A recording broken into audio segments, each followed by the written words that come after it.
Tira o mousezinho aí. Saudações a todos que estão assistindo o vídeo. O nosso projeto é sobre física inclusiva. Basicamente, se resume em adaptação de experimentos físicos para pessoas com deficiência.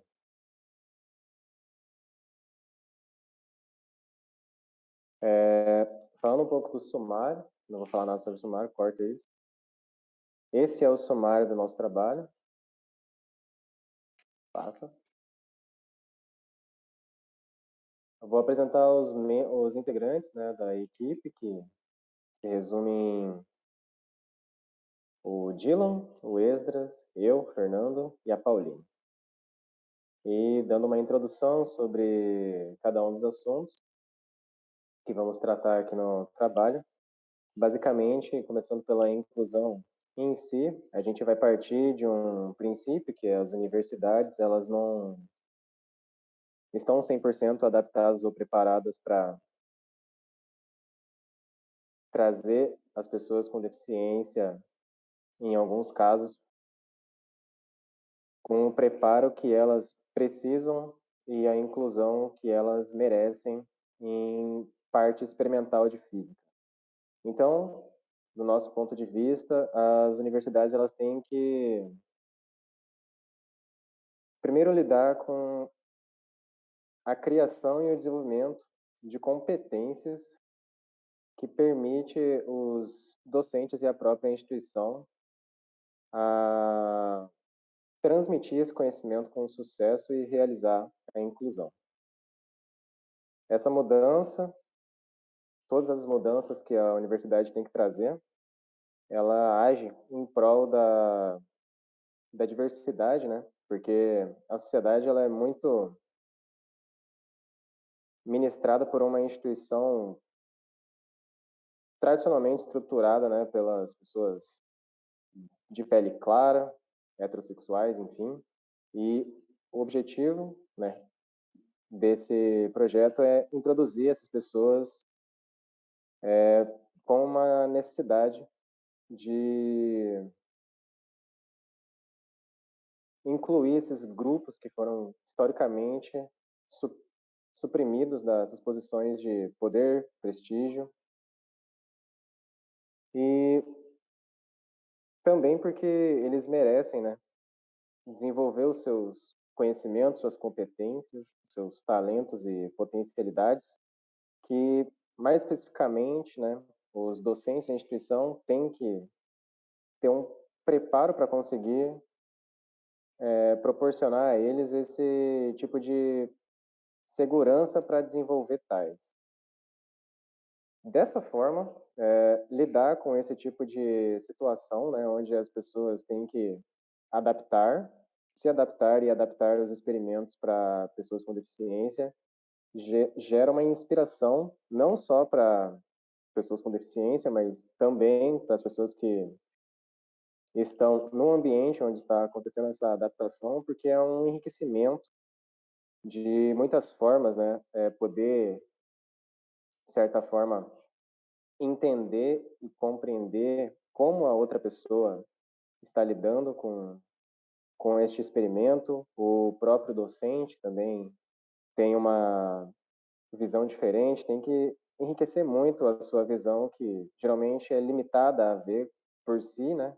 Do jeito que você vê o mundo, tem que se colocar no lugar da pessoa e tentar adaptar isso a ela. Então, isso basicamente é o objetivo, né? Fazer essa transmitir esse conhecimento, e a importância dessa inclusão basicamente é o enriquecimento de ambas as partes. Agora eu vou falar um pouco sobre os objetivos e metas, né? Os objetivos gerais do projeto é desenvolver os experimentos e construir os aparatos experimentais adaptados para os laboratórios do ensino superior, para que ocorra de fato a inclusão. E os objetivos específicos é fornecer o ferramental, né, da integração pessoal, o direito à diversidade, e a, para que haja, né, essa inclusão social e o desenvolvimento intelectual de ambas as partes, como eu citei agora na introdução. Então, as metas com tudo isso é fazer com que esses experimentos realmente cheguem aí no ensino superior para que exista uma melhoria na experiência educacional das pessoas com deficiência.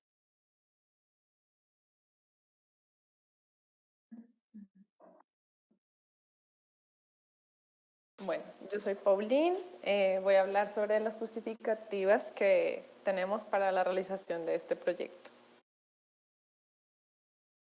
Bueno, primero que todo voy a considerar las siglas que están apareciendo porque son importantes para la justificativa del por qué es necesario este proyecto y la importancia que él tiene. Primero que todo tenemos la sigla CIP, que es la Clasificación Internacional de Dolencias y de Problemas Relacionados a la Salud, la cual es una clasificación, como su nombre lo dice, a nivel internacional, creada por la OMS, que es la Organización Mundial de la Salud, en la década de 1990. Después de esto surge la Clasificación Internacional de Funcionalidad, Incapacidad y Salud, que es la correspondiente a la sigla CIF. Nace en el 2001 para poder completar lo que estaba faltando de la Clasificación Internacional de Dolencias. ¿Por qué? Porque en la primera clasificación solo se consideraban los problemas relacionados a la salud y no se consideraban la incapacidad o los problemas de funcionalidad que podrían tener las personas de acuerdo a los tipos de deficiencia que podrían tener. Este nace en el 2001, como les indiqué anteriormente, es un manual completo que está establecido por la Organización Mundial de la Salud para poder dar un manejo correspondiente a las personas de acuerdo a los tipos de incapacidad o discapacidad que tengan. Tenemos también la sigla IBGE, que es correspondiente al Instituto Brasilero de Geografía y Estadística. Este instituto se encarga de hacer el conteo a nivel nacional de todos los datos de personas que habitan en Brasil. OMS, que como les indicaba anteriormente, la Organización Mundial de la Salud, que es la encargada de velar por la salud y los derechos a nivel internacional de las personas en el ámbito de la salud. Y tenemos la PNS, que es la Pesquisa Nacional de Salud, que es una pesquisa que es realizada en Brasil cada cierto tiempo. Los últimos datos oficiales que se tienen en este momento son del 2019, es realizada por el Instituto Brasilero de Geografía y Estadística y es en la cual fue basada toda la justificativa para la realización de este proyecto. Entonces tenemos que en la pesquisa nacional de salud del 2019, los datos obtenidos es que aproximadamente 17,3 millones de personas en Brasil, es decir, el 8,4% de brasilera, tiene algún tipo de deficiencia. Entonces aquí podemos observar que se destaca la población de mayor edad o de edad avanzada. Esto se da ¿por qué? Porque en el manual CIF, en el manual de la OMS, se establece que los tipos de dolencia o los tipos de deficiencia no necesariamente los tiene una persona desde el momento en el que nace. ¿Qué puede surgir? Una persona puede tener un accidente, puede tener una caída, puede tener algún tipo de lesión y esto puede desencadenar en que la persona vaya perdiendo progresivamente, por ejemplo, su vista, su movilidad. Entonces, este es el resultado de este tipo de episodios.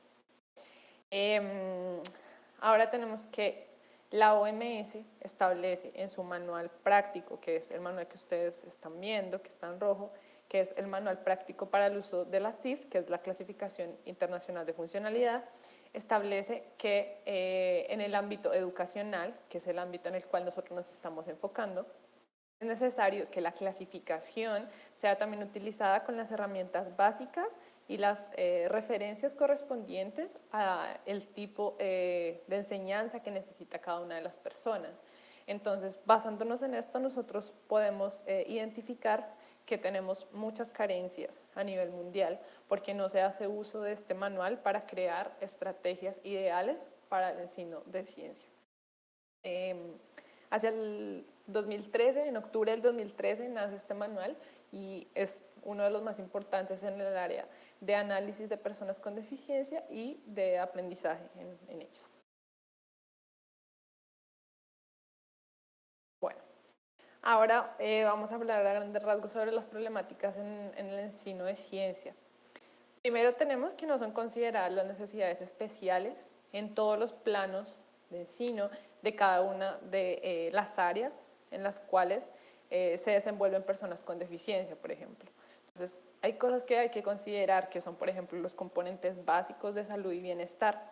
Entonces, estos componentes, como les indiqué anteriormente, están todos en el manual oficial de la OMS, en el manual CIF, y son muy importantes porque se tiene que basar en ellos para poder generar los planos de ensino básicos que se tienen que considerar en la educación media y en la educación superior.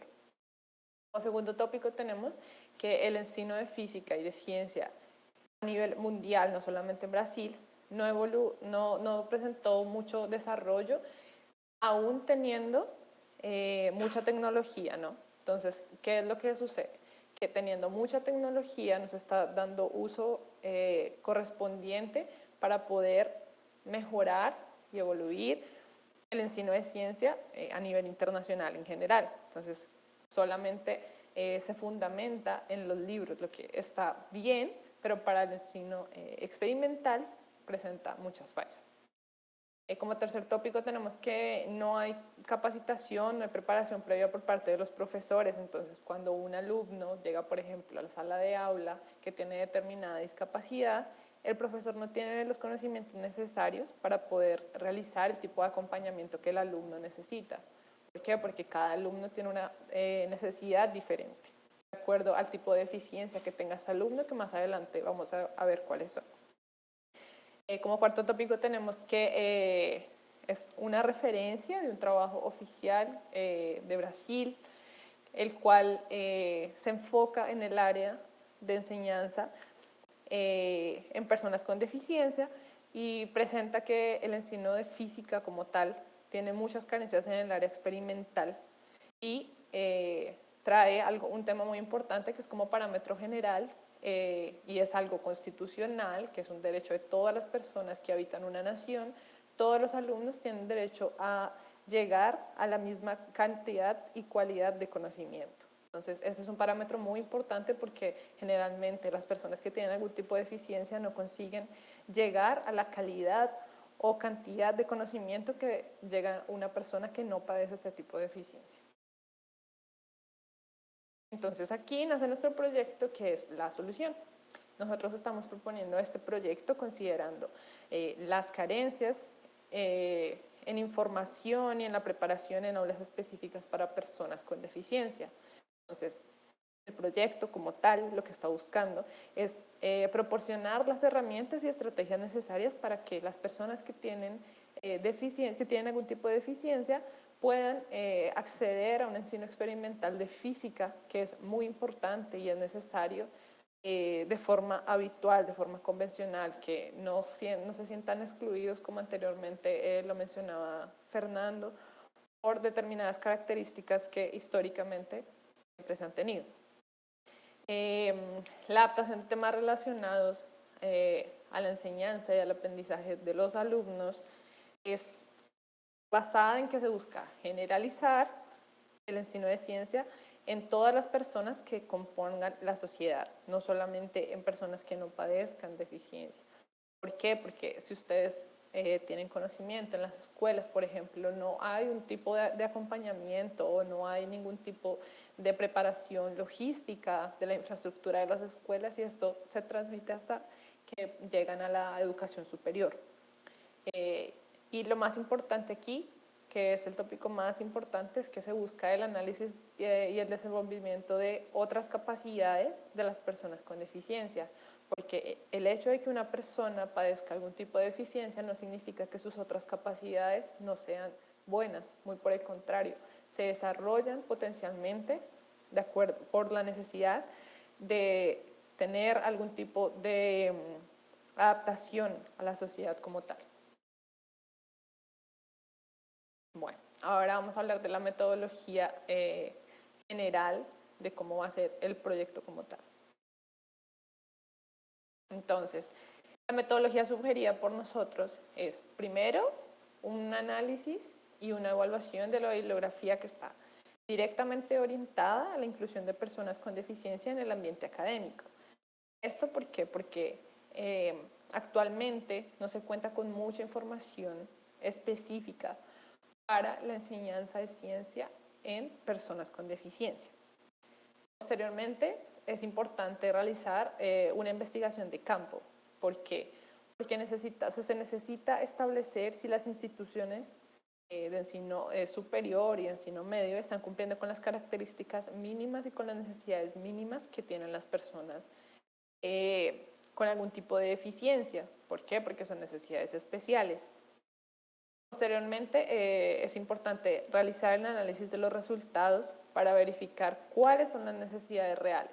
Por ejemplo, si una institución no tiene la infraestructura necesaria para que una persona cadeirante o en silla de ruedas pueda acceder, la pesquisa de campo nos va a permitir observar cuáles son las necesidades específicas de acuerdo a cada institución, de acuerdo a la cantidad de personas que estén matriculadas y el tipo de deficiencia que padezca cada una. Como cuarto tópico, es importante evaluar, ¿no?, que se está buscando que la educación en determinada institución de ensino sea inclusiva, ¿cierto? ¿Por qué? Porque actualmente no hemos tenido un avance considerable de la inclusión de personas con deficiencia a nivel mundial en ningún aspecto. Entonces, es importante resaltar este tópico. Como quinto tópico tendríamos el reconocimiento de experimentos y de contenidos teóricos, que son los que posteriormente vamos a aplicar directamente en los laboratorios y en los experimentos, que son los que se están buscando realizar.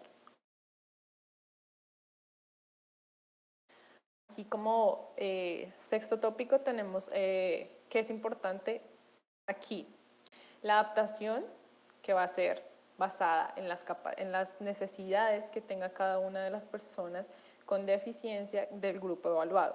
¿Por qué? Porque la necesidad o las condiciones mínimas que tiene una persona que es ciega no son las mismas que tiene una persona que tiene algún tipo de limitación física. Entonces es importante realizar la adaptación de acuerdo al estudio que se realizó anteriormente. Después de esto, independientemente al tipo de grupo que pertenezca, que los vamos a ver posteriormente, tenemos que las personas tienen que ser totalmente capacitadas para tener el dominio de la teoría básico, independientemente de cómo sea, y después de haber realizado la adaptación, la tenemos que aplicar para que la persona sea capacitada y pueda después realizar el experimento, obviamente. Es importante el monitoreamiento de los experimentos porque se necesita evaluar si realmente la persona pudo adquirir todo el conocimiento que se estaba buscando que adquiriera o no, y si hay necesidad de realizar algún tipo de modificación por las fallas o por los problemas que pueda generar el experimento en la persona, ¿no? Entonces es importante todo el monitoreamiento y la evaluación de fallas directamente para saber cuáles son las mejoras que puede tener nuestro experimento. Y por último tendríamos el análisis final, que sería, por ejemplo, evaluar el tiempo de aplicación. ¿Cuánto tiempo se demoró una persona en realizar el experimento en el laboratorio? ¿Cuáles son los recursos necesarios? Si yo necesito algo más después de la adaptación que se realizó primero, y necesitamos algún tipo de recursos a más, obviamente. Las aplicaciones también en un grupo más grande. ¿Por qué? Porque en este caso solamente se están considerando instituciones de ensino superior, pero no podemos desconsiderar la idea que podría ser aplicado a un grupo mayor de personas con algún tipo de deficiencia.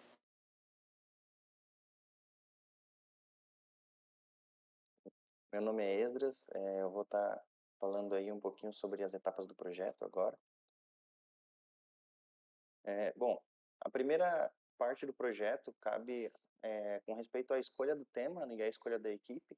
No caso, essa parte ela já foi efetivada, né, onde nós escolhemos o tema que seria essa questão da inclusão de experimentos de física, e a equipe ela foi escolhida de forma a sempre ter um agregamento ali, né, relacionado à interdisciplinaridade e o conhecimento das diversas áreas da física, domínio dessas diversas áreas, que isso também se torna uma coisa importante, porque quando se trata de realizar experimentos e de propor novos tipos de experimentos, você tem que ter um conhecimento amplo de diversas partes da física, da química, da engenharia, para que o experimento transmita o conhecimento suficiente para quem está sendo experimentador conseguir entender os processos físicos, teóricos envolvidos ali naquele sistema.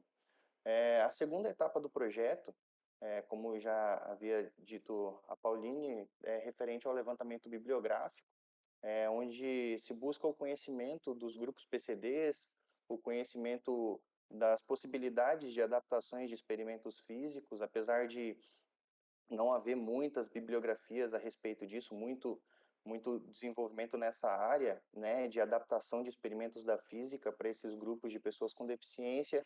Ainda assim, existem alguns projetos que já foram desenvolvidos, algumas pesquisas desenvolvidas que podem ser levadas em consideração, devem ser levadas em considerações, inclusive, porque isso acaba agregando muito valor e conhecimento para as etapas futuras, né, garantindo assim uma maior segurança para aqueles que estão executando o projeto. A terceira etapa seria a etapa de elaboração do projeto, definição dos cronogramas, dos grupos, que são como os grupos irão trabalhar, a divisão do trabalho em si, e essa etapa que está acontecendo nesse momento, que seria a parte de apresentação do projeto, onde tem por objetivo buscar aí um auxílio, recursos, e apresentar o projeto para que ele seja quisto na universidade e também para que ele seja desenvolvido. Seguindo então, né, uma vez que o projeto é aprovado, vem três etapas que elas caminham juntas, porque são três etapas muito importantes do projeto, que são as etapas de planejamento dos experimentos adaptados, a adaptação desses experimentos e, posteriormente, os testes desses experimentos. Na parte de planejamento, esses experimentos serão planejados de acordo com as necessidades de cursos de física, de engenharia, de química, onde busca sempre transmitir o conhecimento de forma integral, assim como é realizado, né, pelos discentes nos laboratórios de ensino. Então, diversos experimentos eles podem ser adaptados e a gente até já conseguiu idealizar alguns experimentos adaptados. O Dylan vai estar comentando um pouquinho mais depois.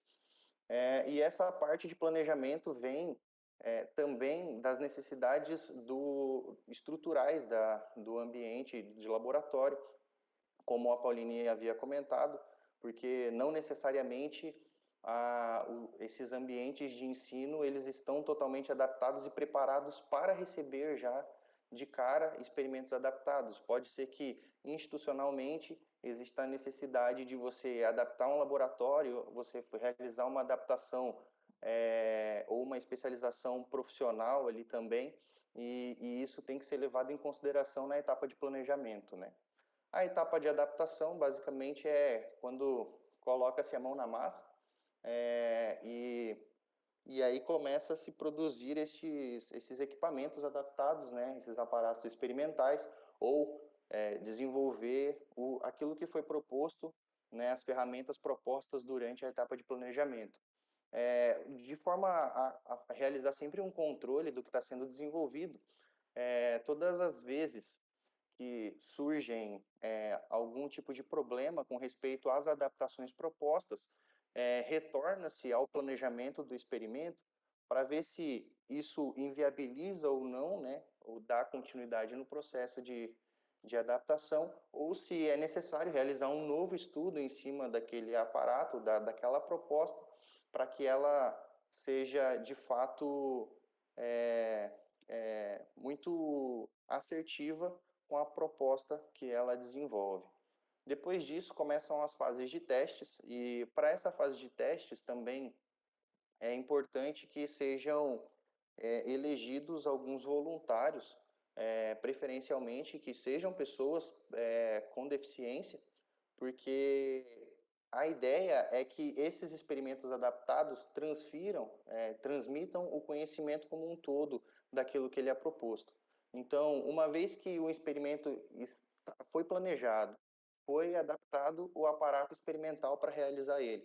Se a transmissão do conhecimento via esse experimento não condiz com aquilo que ele foi proposto, esse equipamento, ele, caso seja útil para outra área do conhecimento, permanece esse equipamento, ou só depois faz um reajuste, no caso, na hora da produção dos roteiros, que é uma etapa a seguir, mas volta-se à etapa de planejamento para que aquela proposta, caso seja algo contundente, uma necessidade de conhecimento, por exemplo, algo como conservação de energia, que é uma coisa que faz necessário, né, ao longo da construção intelectual de um físico, entender a relação de conservação de energia. Suponha que um experimento de conservação de energia seja proposto e lá no final da fase de testes, esse aparato experimental ele não transmite o conhecimento necessário, né? Não supre todas essas necessidades, ele não tem como, não dá para ser usado como uma ferramenta para esse tipo de teoria. Então, retorna-se ao planejamento para propor um novo experimento, uma nova adaptação, talvez reorganizar esse experimento para que ele possa suprir essas necessidades. Depois que os experimentos ficam prontos e foram testados e se obteve resultados satisfatórios, é iniciado a etapa de produção dos roteiros. É importante essa etapa porque nem sempre você executar num laboratório, e ainda mais quando se tá iniciando ali, né, a carreira acadêmica, você dá uma certa liberdade para que os discentes possam realizar os experimentos da forma com que eles querem, eles consigam absorver todo o conhecimento necessário e entender todos os processos físicos envolvidos naquele sistema. Então, o roteiro ele serve não só para orientar o discente, mas, consequentemente, também está orientando os professores de como funciona aquele experimento, quais são as necessidades, o que vai ser extraído daquele experimento de resultados e o que se espera que o aluno tenha condição de obter, né, de analisar para cada experimento proposto. É interessante também que esses roteiros sejam adaptados, né, não simplesmente descritos a forma com que eles serão realizados, mas adaptados de acordo com as necessidades de cada um dos grupos PCDs que o Dylan vai estar falando a seguir. Depois disso, é realizado toda a etapa de revisão de todos os experimentos que foram propostos e é elaborado aí uma redação final para que se finalize, né, o projeto e, se julgar necessário, publique todos os resultados que foram obtidos, né, ao decorrer do projeto. Com respeito aos recursos necessários para o desenvolvimento do projeto. Bom, a respeito dos recursos humanos, o conhecimento interdisciplinar ele é necessário, porque os experimentos de física, apesar deles estarem voltados para a área da física, eles se comunicam com outras áreas de conhecimento, como a área da química e a área da engenharia. Então, é necessário que os participantes da equipe eles sejam conhecedores, né, dessas diversas áreas e que eles tenham um domínio a respeito das áreas de física, química e engenharia. A criatividade, ela também se faz necessária nesses casos, porque alguns experimentos já são padronizados, né? E diversas universidades propõem sempre os mesmos experimentos e não necessariamente existe a possibilidade de adaptação daquele experimento e, e realizar propor um novo modelo, né? Um novo aparato para que seja transmitido aquele conhecimento, às vezes não é algo tão trivial. Então, ter um pouco de criatividade ajudaria muito nessa etapa. Trabalho em equipe, bom, é inevitável que a equipe vai estar trabalhando sempre em conjunto, são diversas partes do projeto, diversas etapas, e é proposto que sejam realizados vários experimentos, né, e tenham várias adaptações. Então a equipe como um todo tem que estar em uma boa comunicação e sempre trabalhando juntos para que possam atingir os objetivos que o projeto propõe. Com respeito à formação da equipe, essa equipe ela é formada por um professor orientador que faz referência aí o que seria o gerente de projetos e o grupo de discentes que vão estar trabalhando em várias ao decorrer das etapas do projeto. A gente idealizou que um número ótimo de discentes para o desenvolvimento do projeto, onde se propõe a adaptação de 20 experimentos, seriam de 5 discentes, eles pode não necessariamente da área da engenharia ou da física, podem ser interdisciplinares, desde que tenham conhecimento dessas áreas da ciência, né? Com respeito aos recursos financeiros, para a produção dos equipamentos, como também é uma coisa que já é de conhecimento das pessoas que entram aí na carreira acadêmica, equipamentos de ensino e de pesquisa, eles são sempre muito mais caros do que o normal, né? Devido às tecnologias que envolvem e à precisão necessária para esses equipamentos, uma vez que com eles se tem o objetivo de obter os melhores resultados possíveis a respeito, reduzir ruídos, erros relacionados às medidas realizadas, e por conta disso, os equipamentos acabam sendo muito caros. Então, estima-se que um valor de mais ou menos R$ 25.000 para que seja desenvolvido aí esses 20 aparatos experimentais que podem ser propostos, né, ao longo do projeto. Somando-se a isso também, não é algo que se faz necessário, mas bolsas de incentivo estudantil para os discentes que vão realizar o projeto também é bem quisto, uma vez que essas bolsas de pesquisa elas não servem só como um incentivo à produção de pesquisa, mas também como uma bonificação, né, pelo trabalho produzido pelos discentes ao longo do projeto.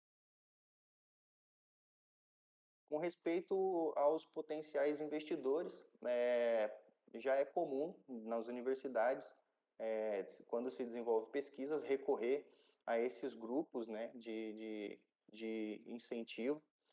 Então, nós temos aí o Conselho Nacional de Desenvolvimento Científico e Tecnológico, a CNPq, e a Coordenação de Aperfeiçoamento de Pessoal de nível superior, que é a CAPES. A CNPq e a CAPES, elas entrariam aí na parte de bolsas, principalmente aos discentes. A financiadora de estudos e projetos FINEP. Temos também como potenciais investidores o Banco Nacional de Desenvolvimento, BNDES, a Fundação Araucária, uma vez que a universidade ela pertence aí ao estado do Paraná, a Fundação Araucária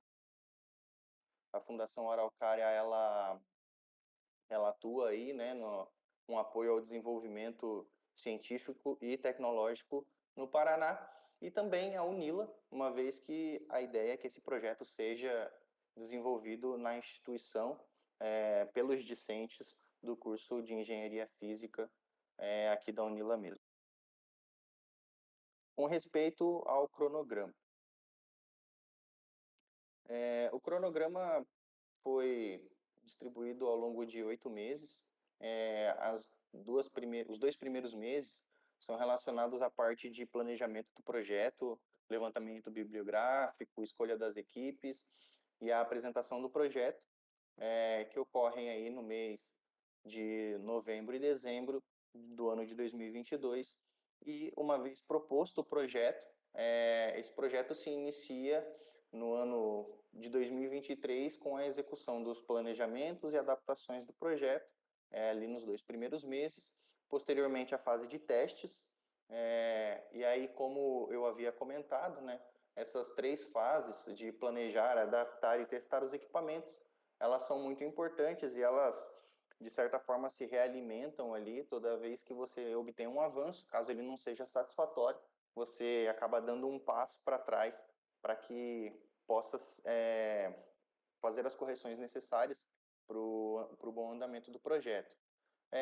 Uma vez que os testes dos aparatos experimentais, das ferramentas propostas, são satisfatórios, começa a se realizar a produção dos roteiros e, lá no final, a redação final e a revisão de todo o trabalho que foi desenvolvido.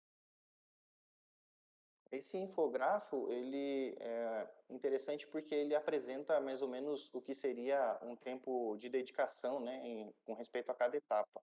Então, ali inicialmente, no mês de novembro, o maior tempo gasto foi relacionado à parte de escolha da equipe, decisão de qual o tema do projeto e se dá início já a um levantamento bibliográfico.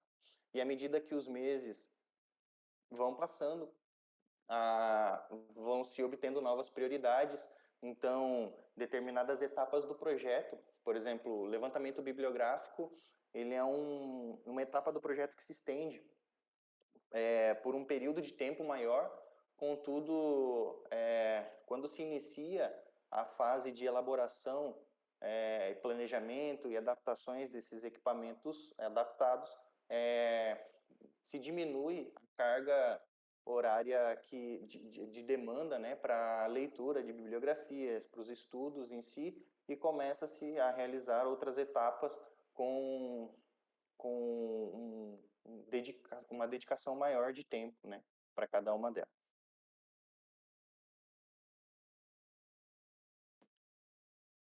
Buenas, buenas, mi nombre es Dylan y les quiero hablar sobre los grupos PCD. Antes que eso, ¿se me escucha bien? Sí. Bueno, hasta ahora estuvimos hablando sobre qué significa, o sea, estuvimos hablando sobre adaptar experimentos físicos para personas PCD, pero todavía no entramos en detalle qué significa ser una persona PCD. Por sus siglas PCD, no hay mucho misterio, significa personas con deficiencia y estos pueden adquirirlos, como dijo nuestra compañera, desde el nacimiento o durante a lo largo de la vida. Estas personas presentan limitaciones que pueden dificultar la realización de ciertas actividades. Y según la ley brasilera sobre el significado de PCD, deficiencia, perdón, La deficiencia. La deficiencia es un impedimento o sea, de largo plazo de naturaleza física, mental, intelectual o sensorial, el cual crea barreras en en el individuo que puede obstaculizar la participación plena y efectiva en la sociedad en igualdad de condiciones con las demás personas. Ley número 13.146 de 2015. Entonces, podemos categorizar estos tipos de deficiencia y estos son. ¿Puedes pasar, Edras, por favor? Deficiencia mental. En la deficiencia mental, las personas tienen un grado de comprometimiento o pérdida parcial de la capacidad intelectual que queda abajo del promedio, es decir, queda abajo del promedio de sus demás compañeros, lo que limita eh, las competencias prácticas, sociales y emocionales del individuo. Algunas de estas capacidades pueden ser severamente perjudicadas, como la capacidad de aprendizaje, de cooperación, de control de emociones, interacción social o capacidad de trabajo. Y algunos ejemplos de esto serían síndrome de Down, síndrome de Tourette, síndrome de Williams. Pasa, por favor. Bueno, el siguiente, deficiencia visual. Caracteriza el, com- el comprometimiento total o parcial de la capacidad visual de uno o ambos ojos, y los cuales no consiguen ser corregidos o mejorados con el uso de lentes o de algún tratamiento clínico, pudiendo ser estos ceguera o baja visión. Perdón. El caso de baja visión, también conocido como visión subnormal, existe el comprometimiento de los ojos incluso después de tratamientos o correcciones quirúrgicas. Los individuos con estas características necesitan adaptaciones de texto o recursos ópticos especiales. Para el caso de ceguera, que es la pérdida total de la visión o visión residual mínima, el individuo pasa a necesitar el sistema Braille para la lectura y escrita. ¿Puedes pasar, por favor? Bueno, para la deficiencia física es una característica que dificulta la movilidad del individuo, siendo esta una alteración completa o parcial de unos o más segmentos del cuerpo humano. De acuerdo con el Ministerio de Educación, se encuadra en la condición de deficientes físicos las personas que sufrieron amputación, deformidad congénita o alguna ausencia del miembro o parálisis cerebral. Y no se reconoce como deficientes físicos a las personas con deformidades estéticas, ya que estos no producen dificultades para el desempeño de las funciones. ¿Puedes pasar, Esdras, por favor? Bueno, deficiencia auditiva. Una persona es considerada deficiente auditivo cuando la pérdida de la audición es del mínimo de 41 decibeles. El análisis de cantidad de pérdida auditiva debe ser efectuado por un especialista. Y sea este parcial o bilateral, la pérdida sobre los 25 decibeles es adherida en diferentes frecuencias que varían desde los 400 a 5000 Hz. Y según el Ministerio de Educación, la sordez leve, que es moderada, es el caso de pérdida auditiva en el cual se puede llegar a utilizar estos aparatos que vemos en el slide, nuestro amigo, nuestro héroe, y los cuales se llaman aparatos de amplificación sonora individual. Y tenemos el caso de sordez severa o profunda, lo cual es la pérdida auditiva superior a los 71 decibeles y ya no se pueden realizar, ya no se puede hacer mucho por el paciente. Siguiente. Bueno, y por último, tenemos la deficiencia múltipla, el cual es la asociación de una deficiencia primaria, siendo esta mental, visual, auditiva o física. Generalmente este tipo de deficiencia compromete y obstaculiza el desenvolvimiento global del individuo y suele ser más grave que los demás en el proceso para el aprendizaje. Siguiente. Bueno, entonces, me gustaría hablarles sobre algunas sugestiones que con nuestros compañeros elegimos para la adaptación o para el mejor aprendizaje de las personas con PCD, las personas PCD, perdón. Bueno, por practicidad elegimos una, hay más, en nuestro proyecto después lo pueden ver, y elegimos a Steven, que es un asistente virtual. Bueno, muchas veces en las aulas de clase, en las aulas convencionales y principalmente en los laboratorios de física o de otra materia, un profesor, que normalmente es solo un profesor que administra la materia, un profesor no es lastimosamente capaz de suplir todas las preguntas o dudas hechas por alumnos. Y de cierta forma, esto hace que se comprometa la formación de estos alumnos, motivo por el cual hoy proponemos una herramienta más de estudios en beneficio de los más desfavorecidos. La idea es desenvolver un asistente virtual que lo llamaremos a Steven en honor a un glorioso físico, y Steven podrá interactuar con los alumnos por medio de comandos, sean esto de voz o de texto. Una vez introducidos los comandos, este podrá preguntar, o sea, este podrá responder a las preguntas que van desde informaciones de física, contenido bibliográfico, eh, determinado tipo de material o información genérica. Y como dije antes, Steven tendrá varios fenómenos físicos en su almacenamiento interno, el cual hace que contribuya con la practicidad a la hora de realizar los experimentos, ya que tendrá una amplia cantidad de roteros de los experimentos, desde los experimentos de física más simples hasta los más complejos. Y también podrá ayudar a los alumnos con las dudas de los experimentos, podrá ayudar a los alumnos dándoles dicas, recomendaciones o tips de cómo realizar los experimentos, y también podrá recomendar qué errores deben ser evitados de los experimentos, qué errores comunes deben ser evitados de los experimentos. También contará con un modo de preguntas frecuentes en el cual, por medio de Machine Learning, él aprenderá cuáles son las dudas más comunes en los experimentos y responderá a las futuras dudas en base a esas dudas anteriores de manera más eficiente. Puedes pasar.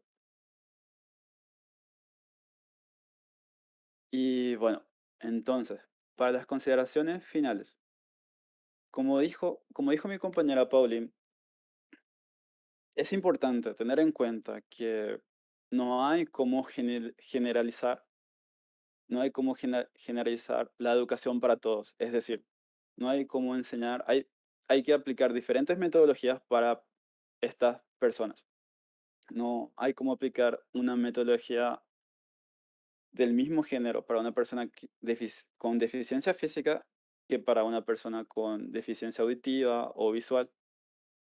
Y por esto, este trabajo intenta traer una discusión respecto a las metodologías convencionales para la enseñanza de ciencias para PCD en el Brasil, y esto se puede algún día volver internacional.